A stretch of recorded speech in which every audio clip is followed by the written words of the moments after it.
The door is open. Pope Francis pushes open the great bronze door at St. Peter's, launching the Holy Year of Mercy. Not who we are. The words of House Speaker Paul Ryan denouncing Donald Trump's comments on Muslims. Carnage revisited. Members of a California rock band returned to a Paris theater where dozens of their fans died. And Mary Immaculate in sacred art, getting to know Our Lady better through works of the old masters. Those stories and more on EWTN News Nightly for Tuesday, December 8th, 2015.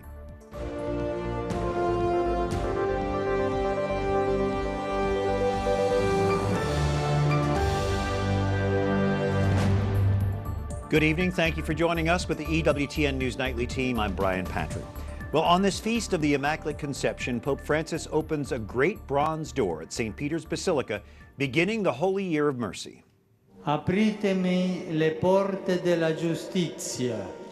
Francis stood for a moment in prayer on the threshold of the Basilica's holy door. Then he walked through it.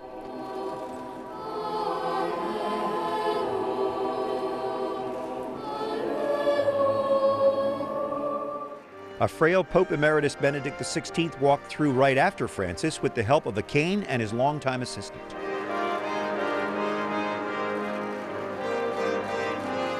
The Vatican's Holy Door is just to the right of the Basilica's main entrance. Passing through it is meant to symbolize the pilgrimage of life's journey and the sacrifices endured.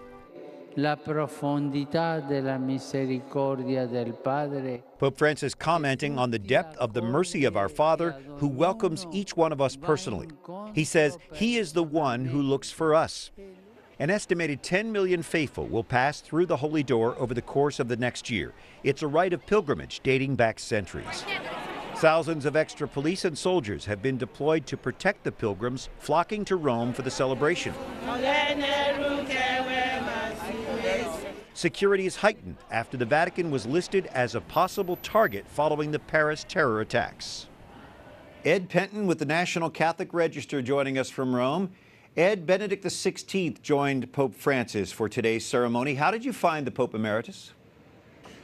Pretty good, actually, Brian. He seems pretty okay. He's still obviously very frail, but he seemed to have all his faculties there. He seemed quite pleased to be here. Yeah, I think he seemed pretty well. I think quite well, good colouring in his cheeks, I think you could say. It was a chilly, rainy day in Rome, and of course a lot of extra security. Did that affect the size of the crowd for the celebration? Yes, it wasn't as big, I think, as many people were hoping for. It was about 50,000, I think, in the square. So the weather, I think, put a dampener on it slightly. But still a fair crowd that came out to witness the inauguration today. Well, this is a year-long celebration. Can you tell us, maybe describe the holy doors there at St. Peter's Basilica? Yeah, the Holy Door is on the right-hand side of the Basilica. It's been created especially for this. It's made up of 16 panels denoting the man's redemption from sin through God's mercy. And it's very much symbolic of this whole year. And of course it's just one of many holy doors that have been created in cathedrals around the world.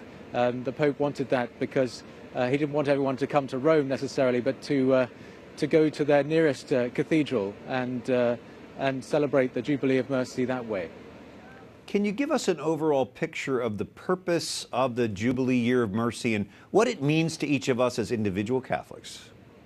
Yes, it's really the leitmotif of the Pope's pontificate. It's really to emphasize the mercy of God, and especially in this time when many people don't know the Church or are unfamiliar with it. It's really to reach out to them and to go to the peripheries, as the Pope is very keen to stress, and to reach out to those who may not have experienced God's mercy in this time of lots of troubles, and especially within the family. So it's very much that emphasis, and also the fact that the Pope has emphasized the field hospital image, and that the Church really has to go out among those who are hurting and suffering, especially in their spiritual lives, and to reach out to them in that way. So that the year is really to emphasize that and to bring the Church to other people in that way. A good reminder from Ed Pentin, the National Catholic Register correspondent from Rome. Thank you, Ed. Thanks, Brian. And later we will visit Washington's National Shrine of the Immaculate Conception for the Holy Door opening here in the United States. Meanwhile, other stories our EWTN News Nightly team is covering in today's world. The administration comes out swinging today, responding to Donald Trump's suggestion that all Muslims be banned from entering the U.S. Chief White House correspondent and political director Lauren Ashburn is at the White House. Lauren, what's being said there? Brian, what a day in the press briefing room as the press secretary criticized Donald Trump, calling him, among other things, a carnival barker. He also said that his position on Muslims is unconstitutional.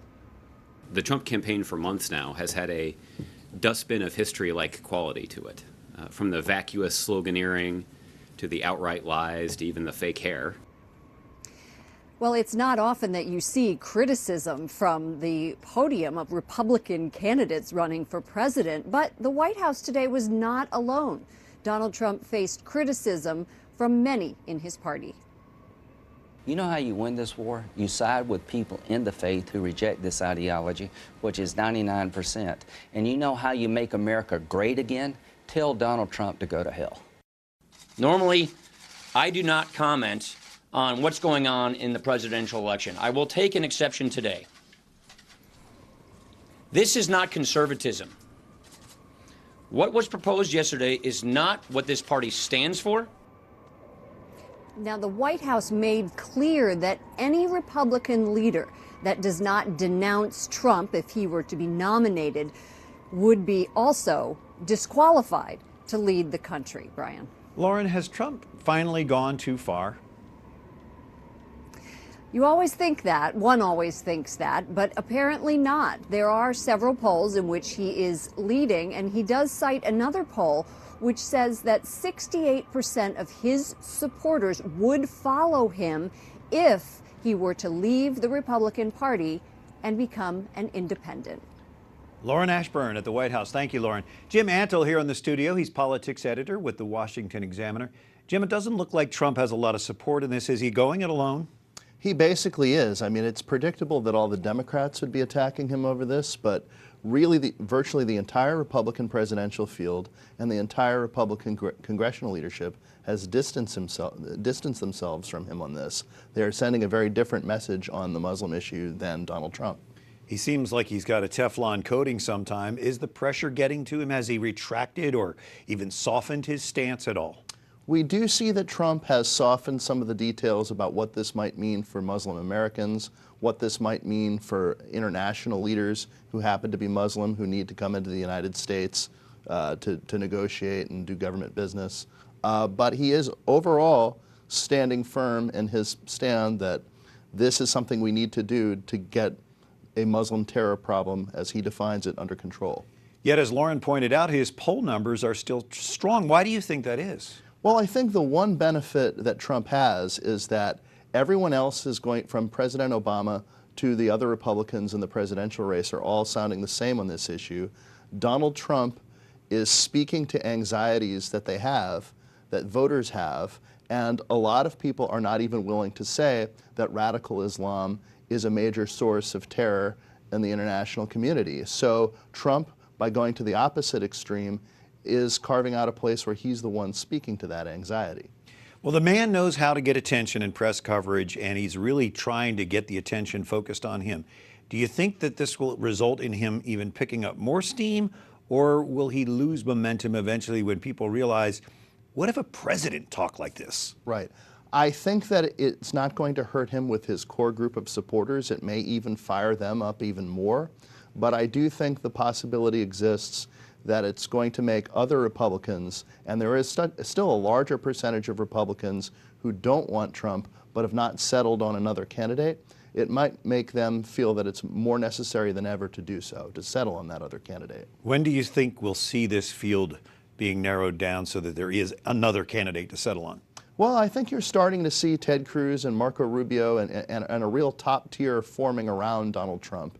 I think as we enter the last debate before the primaries, we're going to have two more debates before the primaries start. And as we get closer to Iowa, we're 2 months out, I think you're going to start to see this field winnow. You're going to start to see people really drill down and think about who they want to vote for. The ball is rolling. Jim Antle with the Washington Examiner. Thank you, Jim. Thank you. A judge refuses to dismiss the case against a Baltimore police officer blamed in part for the death of Freddie Gray. William Porter is the first of 6 officers to stand trial after Gray suffered a fatal injury while in police custody. Defense attorneys say the prosecution failed to prove its case. The judge, however, denied a motion for a mistrial.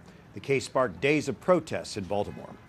The Archbishop of Indianapolis helps a Syrian refugee family relocate to Indiana over the objections of the governor.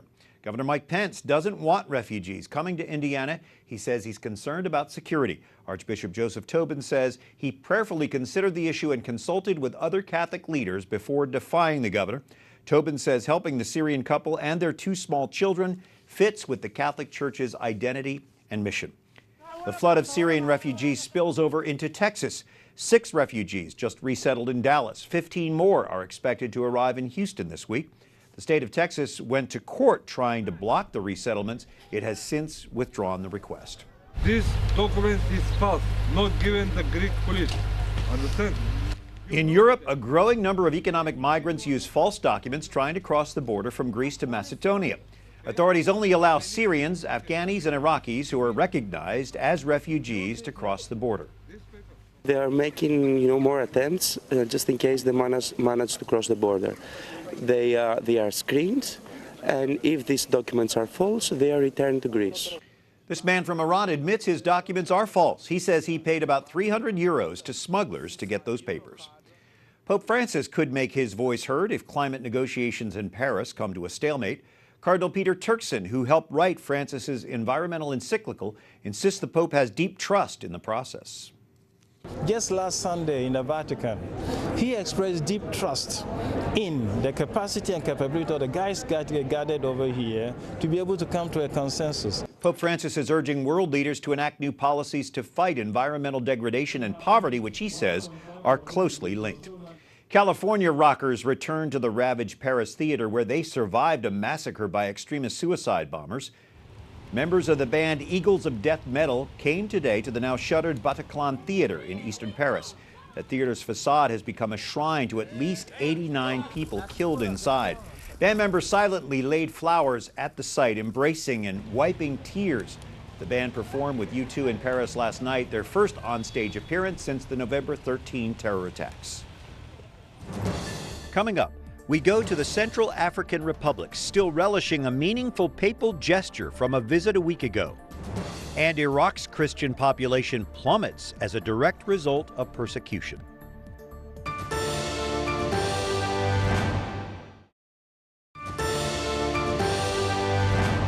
Today, December 8th, is the Feast of the Immaculate Conception, a holy day of obligation. Belief that Mary was conceived without original sin has been held by Catholics for centuries.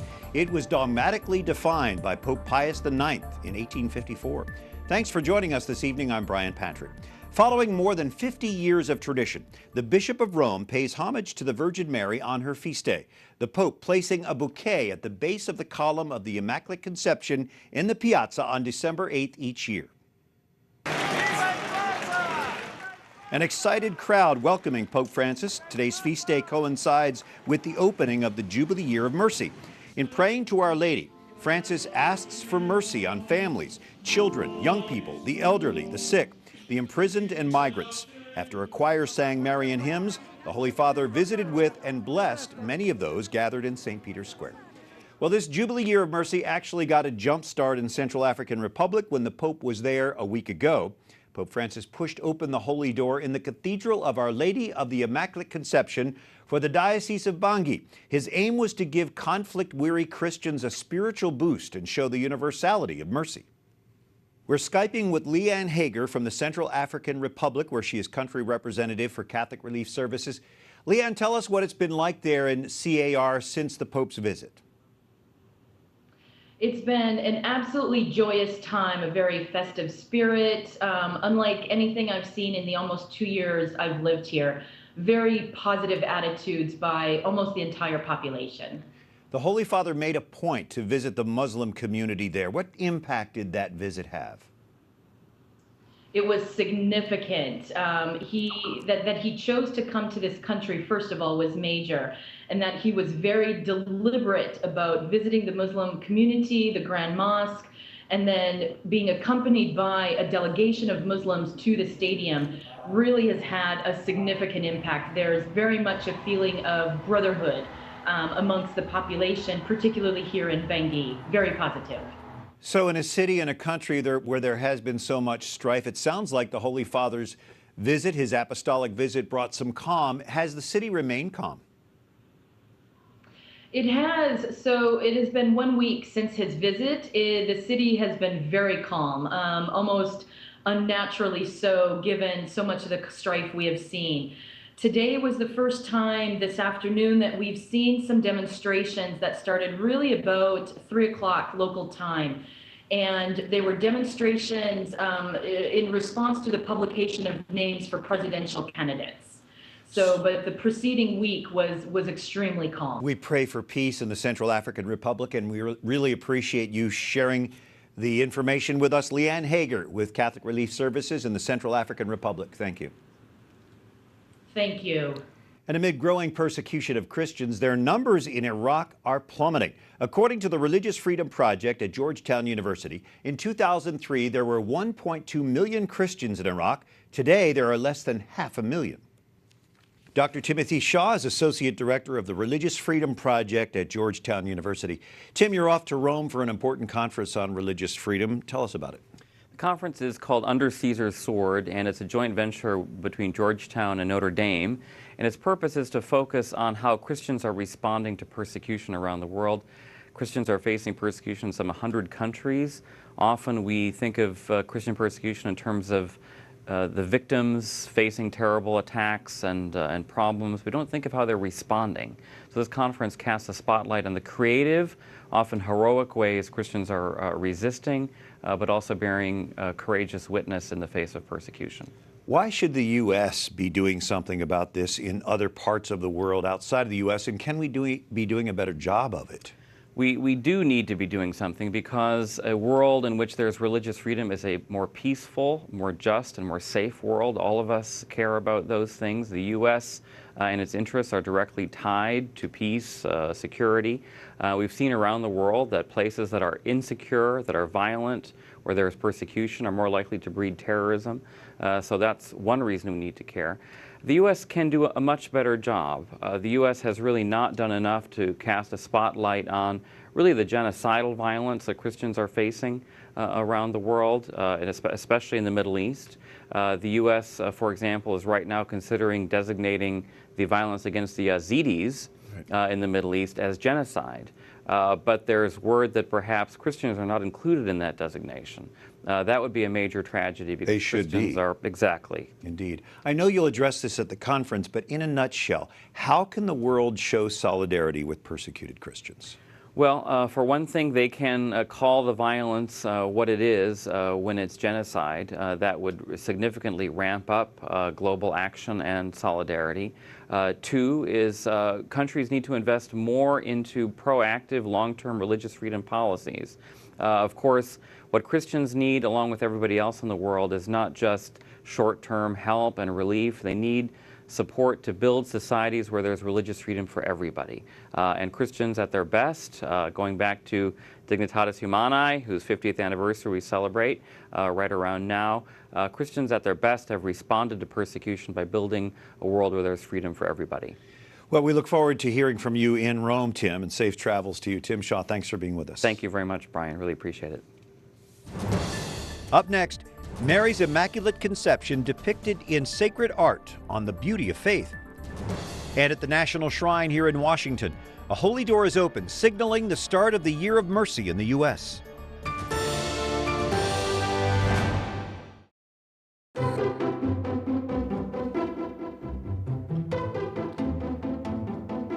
The Beauty of Faith, a special feature of EWTN News Nightly on this Tuesday, December 8th, the Feast of the Immaculate Conception. Thanks for joining us.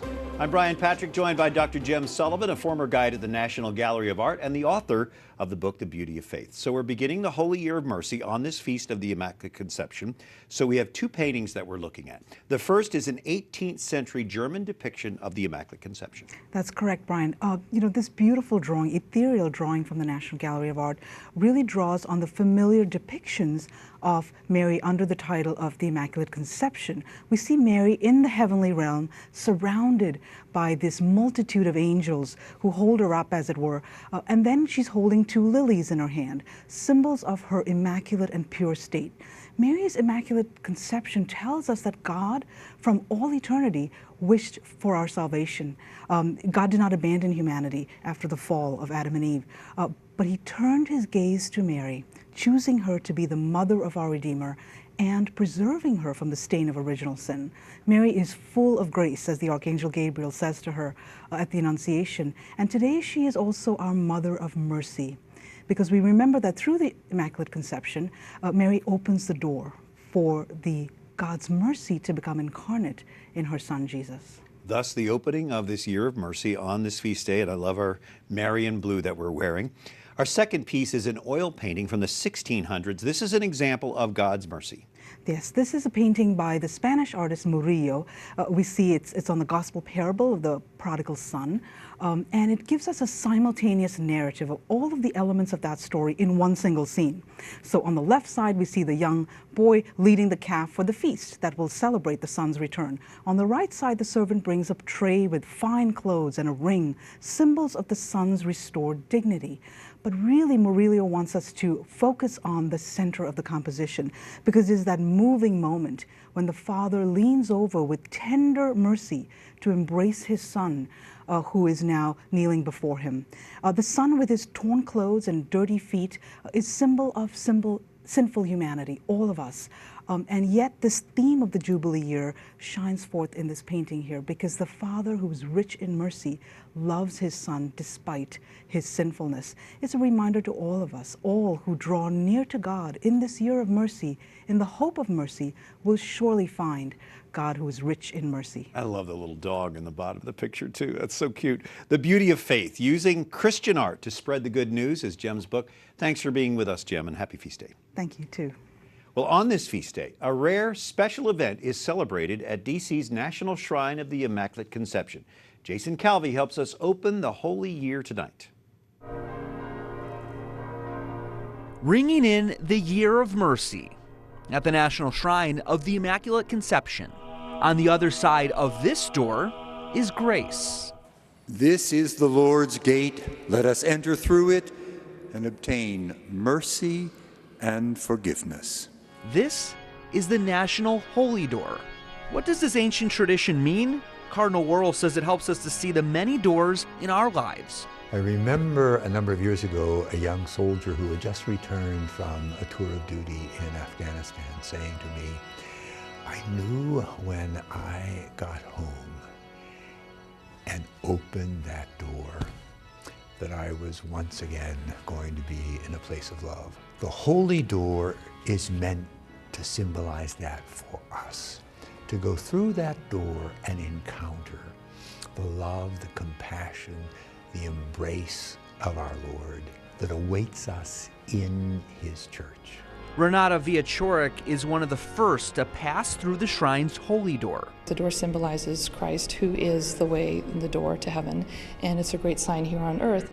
Each diocese will have a local holy door. If you pass through it, you can receive a plenary indulgence, a special grace shortening a soul's time in purgatory. Go to confession. Receive communion. Pray for our Holy Father.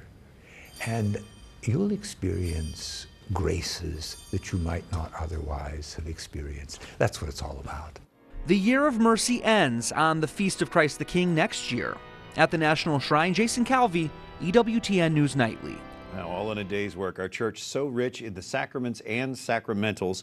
Until tomorrow, for the EWTN News Nightly team, I'm Brian Patrick. Tonight we leave you with this fascinating time-lapse sequence. Watch as thousands of pilgrims arrive for today's Holy Door opening ceremony at St. Peter's Basilica, which ushers in the Jubilee Year of Mercy. Good night and God bless.